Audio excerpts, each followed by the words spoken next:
सन्माननीय प्रधानमंत्री आदरणीय नरेंद्र मोदीजी यांनी संबंध देशभरामध्ये PM ई बस सेवा या इलेक्ट्रिक आणि वातानुकूलित म्हणजे एअर कंडिशन बसेस 5000 बसेस देण्याचा निर्णय संबंध देशभरामध्ये घेतलेला होता।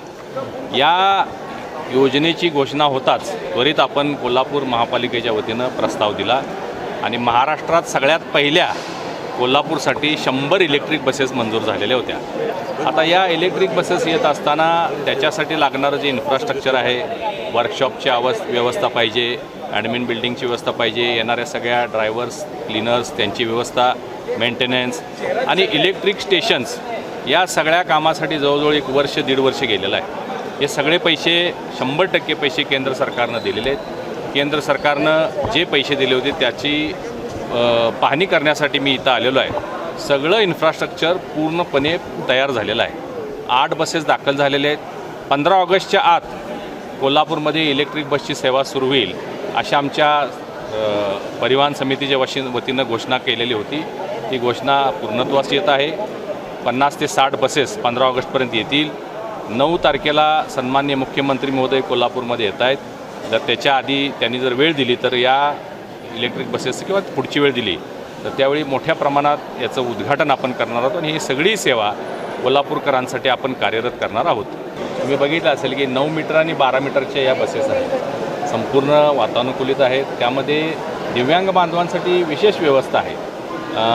हे सगळं आता डिजिटली डॅशबोर्डवर घेऊन त्यांचे रूट्स ठरवणं, त्यांना 180 किलोमीटर JBM कंपनीने हे सगळं काम घेतलेलं आहे। बाहेरची कंपनी मला वाटते दिल्लीची किंवा इतर कुठल्या तर राज्यातली ती कंपनी असेल, त्या कंपनीनं या बसेस पूर्ण चालवायच्या आहेत। महापालिकेनं त्यांना सहकार्य करायचं आहे आणि 180 किलोमीटर रोज त्यांना रूट द्यायचे आहेत। तर आत्ता ज्या बसेस आपल्या एक्झिस्टिंग आहेत त्या अतिशय दुरावस्थेमध्ये आहेत आणि म्हणून आम्ही कोल्हापूरमध्ये बसेस आणणार म्हटल्यानंतर आमचे विरोधक काँग्रेसच्या मंडळीने आमची जरा चेष्टा केली होती।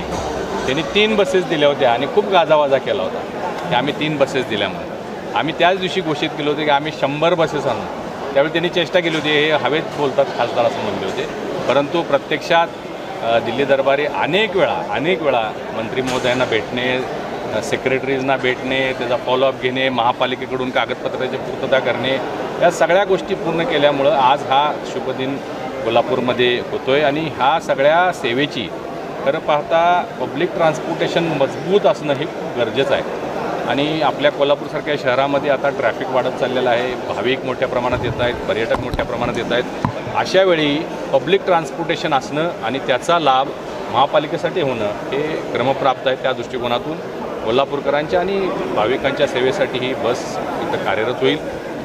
महालक्ष्मीला येणाऱ्या लोकांसाठी व्यवस्था करणं, एअरपोर्टसाठी व्यवस्था करणं, अशा अनेक प्रकारच्या कल्पना आमच्या स्थायी समितीचे सभापती आणि आमचे सगळे सदस्य महायुतीचे यांनी आता बराच चांगला प्लॅन केलेला आहे आणि तो आता भविष्यात आपल्यात अंमलात आलेला दिसेल। ह्या ज्या बसेस आहेत, आपलं पूर्वीचं जे KMTचं जे काम होतं त्या बसेस जुन्या झाल्या होत्या आणि मेंटेनन्समुळं KMT तोट्यात आलेली होती। खूप मेंटेनन्स, कारण खूप जुन्या बसेस होत्या, मेंटेनन्स अभावी त्या सगळ्या बंद होत्या। 60-70 बसेस बंद आहेत। या नवीन बसेस आहेत, आधुनिक पद्धतीच्या आहेत, याला आता डिझेलचा खर्च नाही आहे। इलेक्ट्रिक चार्जिंग जे होणार आहे ते अत्यल्प दरामध्ये, याच्यासाठी EVसाठी दरसुद्धा वेगळा आहे MSCBचा आणि या सगळ्या कमी दरामध्ये इलेक्ट्रिक त्याला उपलब्ध होत असल्यामुळं, मेंटेनन्स कमी होत असल्यामुळं आणि प्रदूषण विरहित पूर्ण ग्रीन हे काम चालत असल्यामुळं त्याचा निश्चित फायदा या बस चालकाला किंवा बसच्या या सगळ्या व्यवसायामध्ये होणार।